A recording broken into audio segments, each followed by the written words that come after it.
feel it's necessary to yak about bullshit in order to be comfortable? I don't know. That's a good question.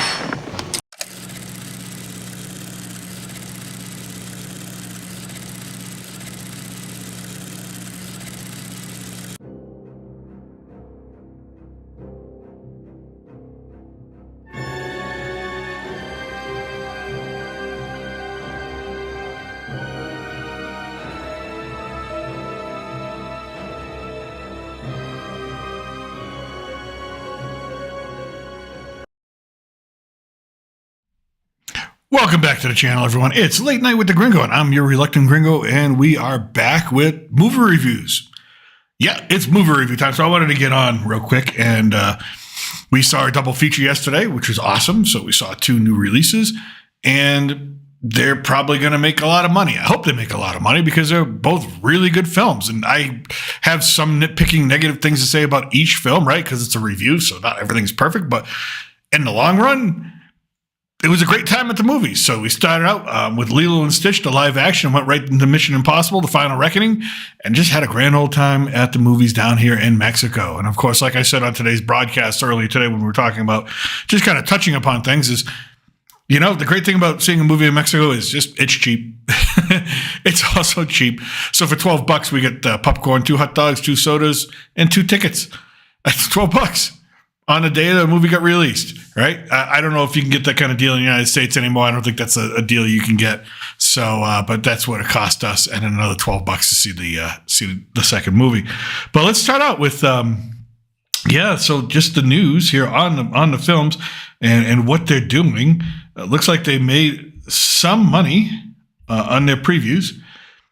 So Lilo and Stitch makes $14.5 million in previews. Mission Impossible: The Final Reckoning earns franchise best $8.3 million. Now, with Lilo and Stitch, I can tell you, down here, there's 2 things that they love. If there's 2 things they love when it comes to, they love Tom Cruise, and we're going to get into him in a second after we get past Lilo and Stitch, and Disney. And then Stitch, for some reason, is like a rock star down here in Mexico. You see him everywhere. He's just ubiquitous. He's just everywhere. You see kids stuff, whatnot. This just Lilo and Stitch merchandise just to this day. And what I was, as we were on our way to the theaters, I was saying to ourselves, well, we got a couple stops to make and it'll be fine. We'll get there. We'll get our tickets for the showtime that we wanted. There were lines, right? So yes, people do use the internet down here a lot to order this stuff online, but it's, of course, there's a lot of people that are just old school, like to do things the old school way. Lines of people at theaters that had not yet opened to get their tickets. And I'm going to say it was for Lilo and Stitch. Maybe some for Mission Impossible, but mostly for Lilo and Stitch for the kids and all that. Just lines and lines of people at every theater that we passed. And there were people showing up at these theaters for these showings. Old, young, middle-aged, teenagers, people with their Lilo and Stitch outfits and their t-shirts and their merchandise and their Stitch plushies and their Stitch backpacks and their Stitch whatever, their Stitch hats, their Stitch everything. Some people were they had like full Lilo and Stitch pajamas, like footies and everything. It was crazy. I'm just, wow, I hadn't seen anything like that since Barbie when everybody dressed up in pink. But there we go. Or, I saw some of it during Minecraft too. But I don't know what the reaction is in the United States for this film. I know that it's more cynical of an audience when it comes to Disney and live action Disney in the United States. But I'll say down here, woo, they love this. I mean, they hated Snow White, same as everybody else. But down here, they were loving Lilo and Stitch. And it was a fun movie. It was an absolutely fun movie. Now, I don't really remember or if I've even seen the original animated Lilo and Stitch because at the time my kids were so young, they were probably watching it. I was working overnights. When you work overnights, you don't stay up to watch. If you've got time, you sleep. So I don't recall the plot or I can't tell you. The one thing I can't tell you is that how close to the original animated was it? Well, who cares, really? Honestly, it was a fun movie. It was a really fun movie, really well done. The actress, the little girl, played Lilo. Again, we're going to be spoiler free here. She was great. Her expressions, her interactions, and how she did things was great. The animation on Stitch was awesome. Stitch was hilarious. He was just a maniac. He was a menace. He's an absolute menace. And I think that's exactly what he's supposed to be, is a menace. And that's how he came across, as a menace. And it was funny. Every single thing he did was funny. It got a laugh. It got a chuckle. It got you amused. The rest of the cast, they were great. They were supporting. They did their role. No one took their role too seriously, right? It's like, oh, it's a live act. This is probably one of the best live action Disney remakes I've ever seen. And, I mean, it's, again, maybe it's not hard to say that because the last one I saw was probably the worst Disney live action remakes I'd ever seen in the form of Snow White. And so I think this one sort of, cancels that one out, kind of wipes that slate clean. The two aliens that pose as Earthlings, they were funny as hell. And Zach Galifianakis, by the way, at first I'm like looking at the actor on screen. I'm like, I wonder if he's related to Zach Galifianakis. Turns out it is Zach Galifianakis. He's lost so much weight. He looks so different. Good for him, being healthy and all that. That's awesome. They were funny. They were great. But the movie starts out and you're right into it. There's no long drawn out anything. It's just, you're right there in space and then it just goes. The movie's about family. That's really the centerpiece message of the entire film. Ohana, family. There's no other overt message that I can tell you is in it. It's a Disney film about family and just taking care of each other and being there for each other and accepting each other, even though you have flaws and faults and, sometimes just screw up. But that's life. And that was a movie. And it was great. It was an hour and 40 minutes, an hour and 45 with credits and things like that. It was just a good time. It's a good time for families. If you're a family, if you're looking for family entertainment, it's a good time and it's a good film to see, right? You're not going to have to go in there worrying about anything, you're not going to worry about explaining things to your kids later on and be like, Mommy, why was that person so-and-so and such and such? None of that. None of that. It was just plain up, straight up Lilo and Stitch remake. And I enjoyed every minute of it. And I think you will too. So perfect movie? No, it's not a perfect movie, but it's a fun movie. And that's all we ask. When we go to the theaters, we just want to be entertained. And we're entertained. Mission Impossible was next. Holy crap, this movie was long. But you know what? If you're going to cap off at almost 30, the first Mission Impossible in 1996, we're looking at almost 30 years of a movie franchise. Yeah, it's going to be long. Now, I've heard a lot of criticism about this film, and I don't agree with it. Yes, there are some things that I thought could have been tightened up, could have been a little bit better. But you're dealing with a film that's set to cap off a 30-year franchise, wrap up a bunch of stuff over a 30-year period, and have a bunch of callbacks and whatnot from 7 other movies. It's going to be long. There's going to be exposition. Exposition is okay. You just can't always be running around doing everything. As long as the exposition is executed well. So yeah, you've got a lot of action sequences and crazy stunts, and you got a lot of exposition. But the exposition is okay because it's so well done. A lot of people were complaining. I know I've heard the usual suspects complaining about certain, this doesn't make sense. It's a Mission Impossible film. If you saw the very first Mission Impossible in 1996, okay, then you should never walk into a Mission Impossible film going, it needs to be realistic. It's a Mission Impossible film, you idiot. The people in 1996 had fake faces they were ripping off. Like, that doesn't exist, right? That doesn't exist in real life. It doesn't exist in real life that someone can break into the CIA through the ducts and the air vents. It doesn't exist. It's a Mission Impossible film. So if you're looking at this film going, well, that's not very realistic, then you're an idiot. Because it's not supposed to be realistic. It's Mission Impossible. It's supposed to be over the top, fun. It's supposed to be, absurd at times. Things that you're like, okay, that's not real, but you know what? I'm going to go with it because it's Mission Impossible. That's what it is. Yes, some of the stunts he does on it are real and they're insane, but the rest of the stuff, it's just a story based off of a television franchise from the 60s that was just as convoluted then as it is now when you look back and watch it. So If you're going into Mission Impossible and you're like, oh, this film, that doesn't, he jumps off a helicopter into the ocean and miraculously it's there with a submarine with that doesn't make sense. Yeah, it does. If you listen to the film, number one. Number two, who gives a shit? You know that's what's supposed to happen next, so the film can move along. It's a Mission Impossible film. It's fun.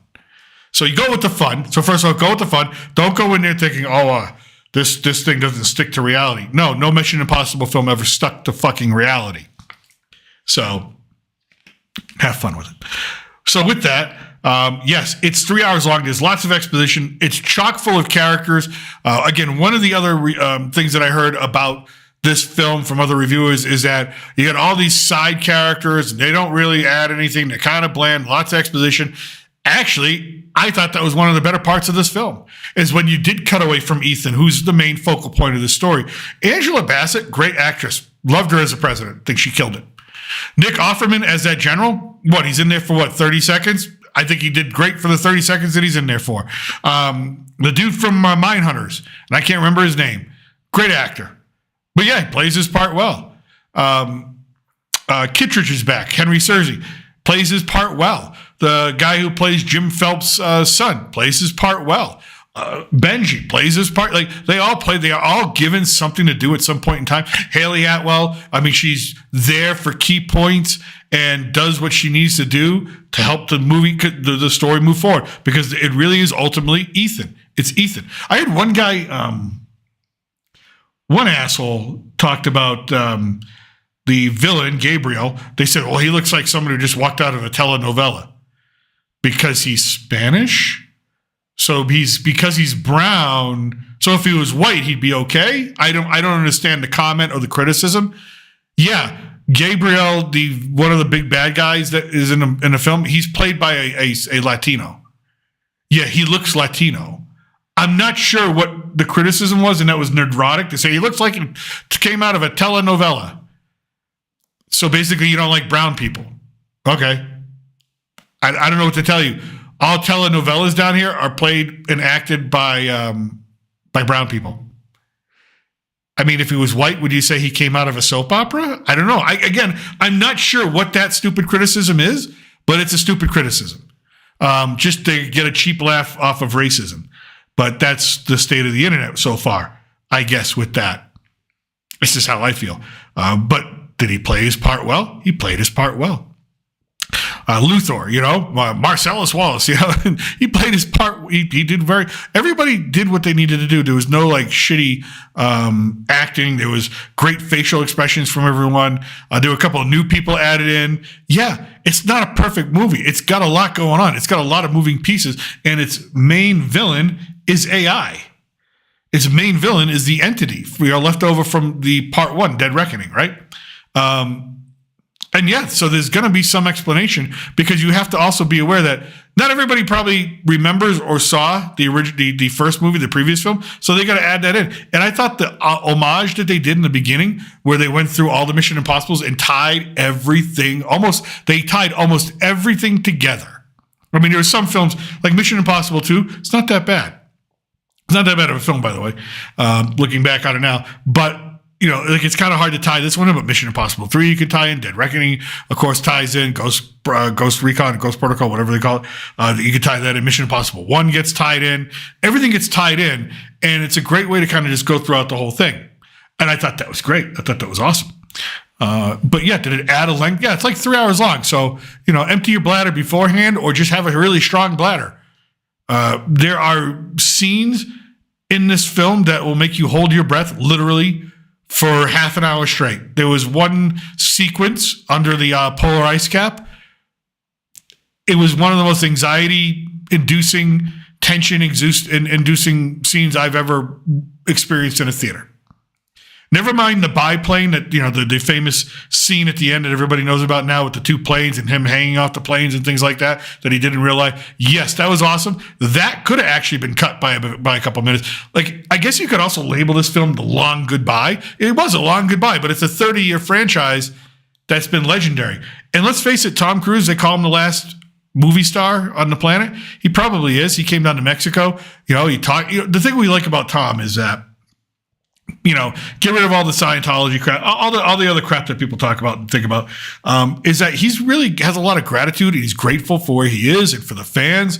And he just wants people to have a good time at the theaters. He doesn't want to get mixed up in any of the bullshit. He doesn't want to get mixed up in any of the politics. He doesn't want to get mixed up in any of that. And yes, I saw that some people are complaining there's some DEI woke shitness. I don't know what they're talking about. Yes, Angela Bassett is a black woman. She plays the part of the president. She plays it well. I don't consider that DEI woke. Yes, there is a rear admiral in the Navy that's played by a woman who has very little to do with, she gives Ethan a chance to move the plot forward just by saying, okay, by reading a note. Like, she's not like girl bossing it up or something like that. There's a diver who is a female. Okay. Again, I'm not sure. Everybody's so touchy now. They're like, it's DEI. And I'm like, dude, that's not DEI. I know what fucking DEI is. I had to teach it in Apple. Okay. That's not fucking DEI. That's just people playing a part. And they're not girl bossing it up. And they're not taking over the movie. They're not replacing Ethan. They're not replacing Tom Cruise. They're not doing any of that crap. So please, save your criticism for when it's actually relevant and for when it's actually appropriate. So it's not full of any type of messaging. This film does not have messaging. All right. Does it have a lot of exposition? Yes. Does it have stuff that could have been cut? Yes. Does it have some things that are really drawn out and you're like, that scene could have ended a few minutes ago? Yes, absolutely. Absolutely. But this is the last Mission Impossible. And so you kind of have to give them the benefit of the doubt to let them go, you know what? We're going to make the movie that we want. We're going to put in the time that we want. And, this is it. This is a wrap for us. I will say I'm not crazy about the ending because you always look for something more definitive in an ending. And this one was more like, again, there's no definitive, like you could, like maybe they are making another Mission Impossible. I don't know, even though they say they're not. But they left it that way. So it is what it is. But it's a really good movie. It was a really fun time at the movies, and all the callbacks, all the Easter eggs, all the little additions from Mission Impossible 1 all the way to 2, 3, 4, 5, or 6, 7, that you see layered in there, laced in there, that have implications in there. Really well done. And I think we owe it to Tom Cruise, someone who, again, I think he's earned it. I think he's earned it. I think he's earned the idea that, you know what? Here's a guy who just loves movies. Here's a guy who just wants to make movies for the fans. Here's a guy who truly does appreciate people. And he comes across in his interviews. They even tried, there's one interview I saw with him. They tried to get him to answer something political. And he's like, I just want to talk about the movie. I only want to answer questions about the movie. I don't want to talk about stuff. Totally shut the reporter down. Here's a guy who does little videos for the fans to say thank you. And hope and say, I really hope you enjoyed this. I really worked hard on making this film for you. You don't get, like, who else does that? No one. And that's why he is the last movie star. And yes, again, is this the perfect Mission Impossible film? No. Is it really good? Yeah, it is.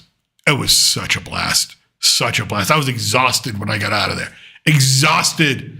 So go see it. Again, you want something family friendly for the kids? Lilo and Stitch, perfect. I think Disney absolutely nailed it with what a family friendly live action film should be about and what we should offer families. Boom, nailed it.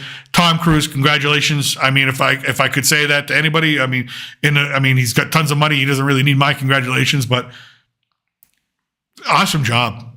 What a franchise, and thank you for saying thank you. Thank you for being that grateful and having that type of gratitude. So with that, I'm going to go and get out of here. It's Friday night. It is streaming night for video games. So I'm not sure if we're going to play Oblivion, maybe some DC Universe. I'm not sure. I'm not really sure yet. I haven't chosen, but we're going to choose. We're going to, in a little bit, we'll be streaming all night and have some fun with video games. But with that, those are our out of theater reaction, sort of, I guess, first initial reaction, spoiler-free review. I'm still your reluctant gringo. Let me know in the comment section below whether you like the films or you're going to go see the films or not. I'm going to go on and get on out of here. Salut. I'll wave, everybody. See you later.